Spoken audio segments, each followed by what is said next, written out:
This is Hot Mike. Hot Mike. On the networks of WDAY. Here's Dom Izzo. It's that time. An author. Offensive production, number 1.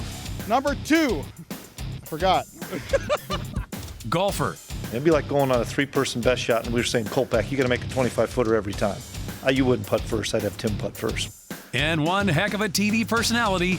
This game is for the Cooper Cup. It's the Forum's Jeff Kolpack. 4! I should have yelled 2. No shortage of things to chat about with our guy Jeff Kolpack as we start hour 2 here on a Monday. I was remarking off the top of the show that it's been a bit since we've had a North Dakota State football off-the-field story like we had break late Saturday night, early Sunday morning, and with the news that came out from ETSU today that Jaden Pickett's dismissal. I can remember before the Bison dynasty began that checking the police reports on a Monday was a habit, Jeffrey. Well, it took me really by almost shock. Yeah. And, yesterday morning, I'm on hole 7. Glorious morning, no wind, sunny, 70 degrees. I'm playing well, like all of a sudden my phone starts buzzing, my first thought was, is something going on in the fantasy football league? What's going on? And then when I saw the text message and what's going on, it shocked me because we're not used to that anymore.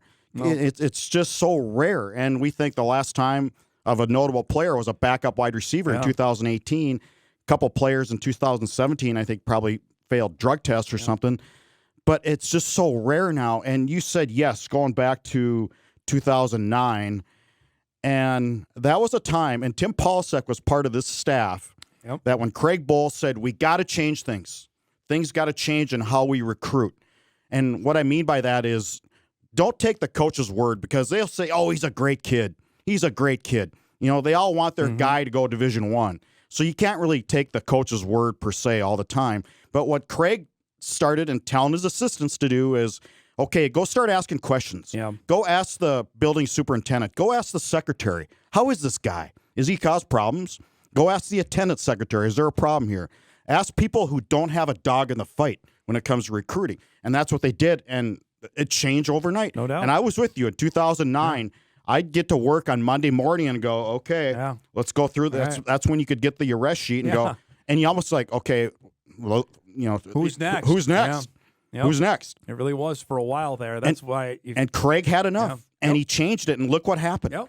I mean, rare is the issue now. And so when I was on the 7th hole and my phone starts pinging, I'm going, that last thing I thought was Correct. a Bison player was in trouble. Correct. Because it's been far and few between for the last 15 years. Which good for the program. Yeah, but absolutely. now it's got to stop. I mean. So with this instance here, and I mentioned off the top, thank God nobody was injured. That's the first thing that I come out of this. Second, he's been dismissed from the team, which pretty much I think we saw coming with not only 1 but 3 felony charges that have been leveled against the young man.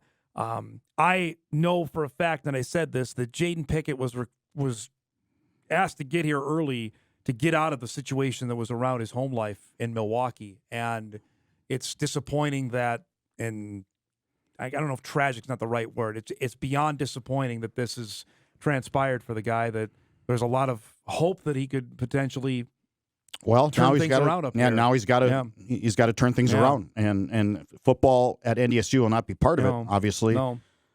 But I just I never interviewed the kid. I don't know. I mean, and I've never really seen him play other than practice, and so.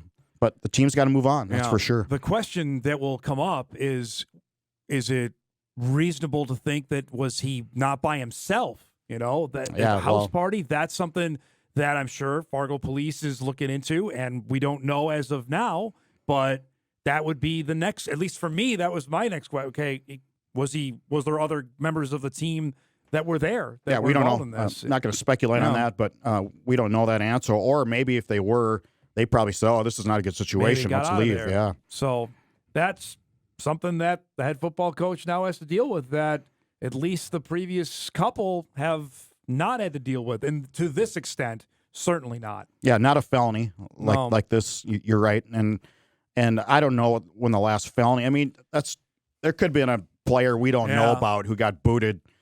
Some true freshman who never played. That's possible. I mean, we probably wouldn't find that out. But he was a notable recruit, and that's what makes this a story. Yep. This is not some walk-on who probably really didn't have a chance to play. And there's a difference. I mean, there's a difference in story angle here. Oh, right. This guy was a pretty highly regarded 2-star recruit out of Milwaukee. And the level of it obviously raises depending on the spotlight on the player. Like I try to make sure I look at for everybody who gets in the game, and I think by a glance I saw him get out there on Saturday because they were playing a lot of young players. And that's what you sign up for when you play Division I football in a state and a city and a region that really cares deeply about its team. And it's good and bad. Yeah, you got to take. We will report on when you do great things, right? And we do. But this is when you get into police action and police matters and charges and the court system. That's a different deal. I mean, you and we don't care what players do off the field. No. I could care less. It's right? We don't. We could care less. But when it becomes you start breaking the law, then it matters to us. And that's it's basic reporting 101. It's just that's what that is. So we'll see. I think the other question is how it affects the team going forward. That's it's one thing if it's Cole Payton or Cam Miller that's there. If it's a guy that hasn't played, I don't think it'll affect it. That's what I'm I don't curious think so. about. If they're able to move on and stride on this, or is this something that there's other players? I would bet after there? Today's practice they'll move on. I mean, that's just the way kids are, and the team's worried about East Tennessee State now. I mean, that's just players. When you lose a player to injury for the season, does it affect the team?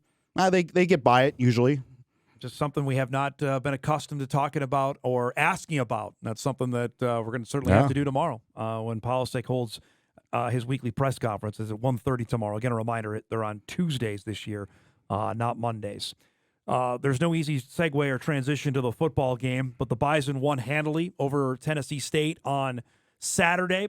A variety of guys got into the mix. You're going to hear from John Gores coming up later, who I think had the most popular touchdown that was scored in the game on Saturday. We've been hearing about Bryce Lance for a long time, Jeffrey. The coming out party was on Saturday afternoon. It was what I thought would happen. Potential. Yes, you did. You called it. I called it. You called it on Bison Game Day on Saturday morning, and boy, he delivered. It was an easy call. I mean, he's been doing it all fall. It's not like I was just some Nostradamus or anything, but he just looks the part. He's acted the part this fall, his body language, everything.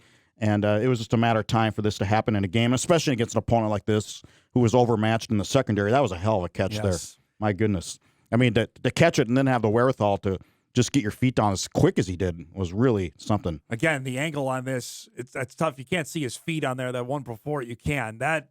He got both down. That's what Kyle was saying. This is going to be good in the NFL. He got both. In college, you only have to get one down. This was one also that got under the radar, went for 42 yards, Jeff. This one was dynamite down the sideline. Yep. And that's kind of Christian Watson-esque a little bit. A little bit. And that's what we saw from Christian. He may not be as fast as Christian, but he looks similar. I mean, they have the similar build. Pretty close. And he's fast. He's fast. And that's something they needed. Like a separation right there. He got separation in the last 5 yards. And that's what you need to see out of a receiver. Especially at that position. We've talked about it with the departures of Zach Mathis and Eli Green into the portal.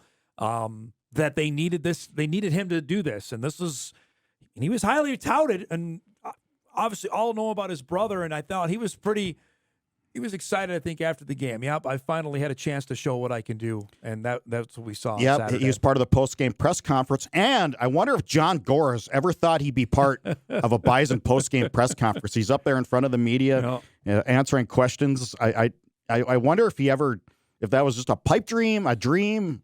Did he care? But it was cool story to see him do that. And it's just and head coach just teared up a little bit when he got emotional. When talking about the world tells you that you're too short. Yep. And he does that. It goes to show you this weekend the slings and arrows and emotions, the highs and lows of a head coach. No doubt. He gets his first win. The team gives him the game ball. His family's there. It's just he's probably went out dinner with his family and just having the highs of highs. Just what a glorious day. Started with the Stampede March, which apparently went off great. The game got everybody in. You couldn't ask for more as a head coach. You celebrate. You have, and then Sunday, it just goes the other way. Yep. And it's why you make the big bucks. There's no doubt about it. That's why you're the head coach. On the other side of the ball, I thought the Bison defense, and I'll get to Cam Miller in a second, but we saw, and I said this to Cal on the air, the future of the Bison defense was out there and making plays on Saturday, whether it was the linebackers, whether it was up front on the defensive line, or even in the secondary, which granted, the secondary, that we still don't have any answers on that. Yep. But I think from what we saw from Toby Anena up front, Logan Larson made plays up front, Marcus Gully, I know he's not a young guy, but he hasn't played a lot, was flying over the field. Staling, Altapeter were flying out there. That is a good sign if you're a Bison football fan. Well, I think the difference, and we've seen, I know I called it garbage time and got in trouble. What do we call it? Backup players playing time. They're not garbage. No. So what I think the difference is, you didn't see a lot of difference this time between the starters and the backups, like we've seen in other years when they put in the backups, and there's a noticeable slide, and the other team scores a couple late garbage time touchdowns. There was Donovan Woolen you saw out there, freshman making plays, number 51, who I visited with last week, who was he looks the part as well. That if you're a Bison fan, like, okay, where are we at defensively? Keenan Wilson made a huge play, redshirt freshman on the defensive line at the nose tackle spot. There's Toby Anena's sack. That is something that you should be really excited about going forward. And when Toby came into the post-game press conference, you looked at the young man and went, wow, he's a big dude. He looks the part. Wow. Yes, he's all 6'4". Because you don't see that. Everybody looks 6'4" in practice. They're all, big. But when you come in with us mere mortal people, us smaller, more average-sized people, and a guy like Toby Anena walks in, you look and go, whoa, okay. Yeah, that guy's got some physical ability and tools there. And but in the post-game show that we did, Mike, I, and Eric, Mike brought up, a little hesitant, but he brought up Jabril Cox. Talking about Toby? Nope. Oh. Woolen. Donovan. Really? About Donovan Woolen. Yep. Well, Donovan's 6'4" as well. Kind of the same range. He goes, pump the brakes. He's not Jabril. Yeah. But when you look at the young man, and you saw him close a couple times. Yes. Yep. Again, he's a true freshman, too. Yeah, if you missed the story, I did it last week. He early enrolled, so he got here in January. He graduated last December. He's from Frisco, played at Wakefield High School, which is a rival of Ryan Jones's high school, Frisco Reedy. I didn't know that. I'm now up to date on my Frisco rivalries in high school football. Well, there's only like 19 high schools in Frisco. We've seen them all get built in the 15 years that we've been down there. But 6'4", 215 pounds. Grant Olson said he caught on things right away. And he was out there playing during the spring game at the end of April. He dressed for Colorado. He didn't play. And now he spent his first game playing. And again, a reminder, the postseason games don't count. So I'd imagine you're going to see him play 3 more times, and then or do you care? Or do you play him all season? Maybe you do that. And I think Tim brought that up, and that was the last thing I was going to bring up before we go to break. Knowing if we have a guy that we think we can play, and I'm paraphrasing what he said, that he's going to get out there and go no matter what year he is of eligibility. And I wonder if the transfer portal plays a little bit into that. Totally, I think. Because maybe you only have him for 3 years. Correct. You might as well use them now. Correct. I know basketball's got that mentality now. Just go ahead. You don't care. No, go play. We don't care how old you are. I think that is a refreshing take on it. I also appreciated the amount of young guys that did play. That were Jackson Williams is a true freshman, got out there. Taylon Edey almost had a huge play. That's Tyree's younger brother at the safety spot, who I imagine is going to play as the season goes along just because they're going to need it. I thought that was a refreshing new look of how they were playing the younger guys. I don't think you worry about redshirting, certainly like you used to. Nope. And especially if you have a guy who you think's a pretty special specimen who can, is physical enough to play right now as a true frosh. Let's take a break. We come back at a couple emails to Jeff, including about the game day changes, what people thought of those. We'll do that and a bunch more. We come back on a busy Monday. Overreaction Monday rolls on Hot Mic. We're back after this. Welcome back, everybody. Got a bunch of emails to get to. First one comes in right out of the chute. Guys, what did you think of the changes that ETSU did to its pregame? Oh, you go first. What did you think? Love it. I mean, timing needs to be adjusted a little bit. You know, they didn't get the live shot coming out of the locker room, but, you know, good for them for trying something, marketing department. So the march, I think, was good. That was awesome. I was out there for the pregame walk, which Cam Miller said after the game was too far. It was a bit further than they thought. I love the idea on September, whatever it was, 7th. I'm really interested about it on November 21st. Yeah, is there a plan for inclement weather? So that I like to know about. But I thought the amount of people out there was great. Second, on the pounding of the drum with Thundar, Thundar needs to hit the drum. I know. I'm sitting there, I'm looking at Kyle like he's got to actually hit it. It's like it's a xylophone or something, you know. Ding, ding, ding. Right. It was very. I'm not a great music mind, but if you're not going to break it, no. And second, what did they say? Go Bison or something? Yep. What about NDSU? Is that? Could you do that? Can I throw that idea out there? Cam watches, Cam Bastion. Can we throw that idea? Because that was, I think people still had a hard time of like, okay, what are we supposed to be saying here? But I like the concept of it. You got to put some. Yep, like the concept before it. The intro. It gets the fans going before the Thunderstruck starts. Absolutely. The flame Good part move. of that was Good awesome. move. That was really cool. Yep. I enjoyed that. I watched Polsick, and he told me he was going to do this. He ran out with the team and then stopped and then turned and then high-fived everybody. Or my suggestion is, Cam, where is he? Cam, you looking at me? Back in the old days in Dakota Field, they'd come out of the locker room and they'd gather in the corner of the end zone. And, you know, and then all of a sudden people would start, you know, getting, so maybe instead of zipping through there, like, where's the team? All of a sudden, boom, they're out of there. You know, congregate in the corner of the end zone, and then we're like the old Rocky Hager days, you know, and then the crowd's just kind of going like this, and the players can be doing this, you know, and all that stuff. This is video of the team walk, and it was great. It was Polisic was out there with Dr. Cook, the president of the school. You saw all sorts of parents right there and fans. And this was about 12:03 on Saturday, so 2.5 hours for a game. And again, I think that's his nephew. Yeah, it was a great environment out there. The players certainly embraced it. Especially the seniors that I got to see walk past me when I was out there shooting video of it. I thought it's a cool deal. Again, I'm asking, what's it going to be like in November when it's chilly out? How they're going to react out there? You know, and I think it's a chance for the fans. And I noticed this when I saw one of the walks in Frisco.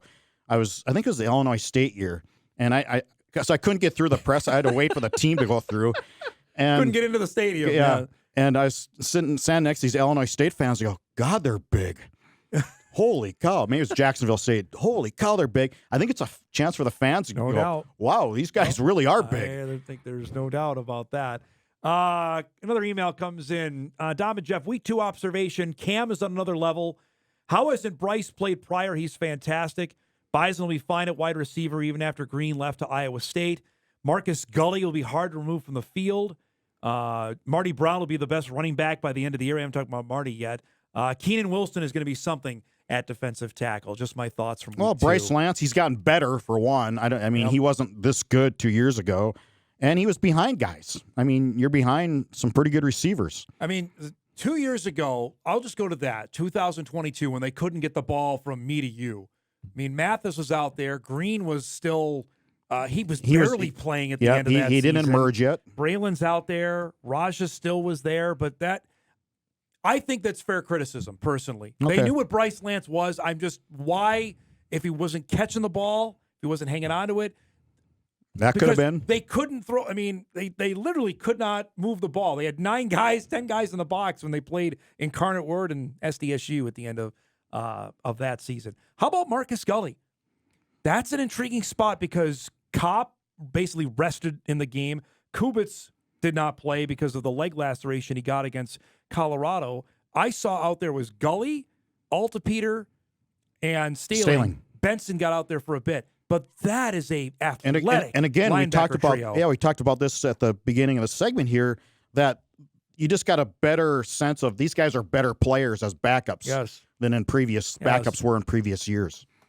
I would be hard. I tend to agree with the email. I think it might be hard to get Marcus Gully off the field. Yeah, And he looks. Polasek, Man, he's a big dude too. Polasek said this. There was a blowback when the guy hit that is not there from the other linebackers. He was saying that about Alta Peter and about Staling. How about Marty Brown? Your initial impressions of him and his first home Still game? needs. He's a redshirt freshman. Still needs some growth. Obviously, still needs.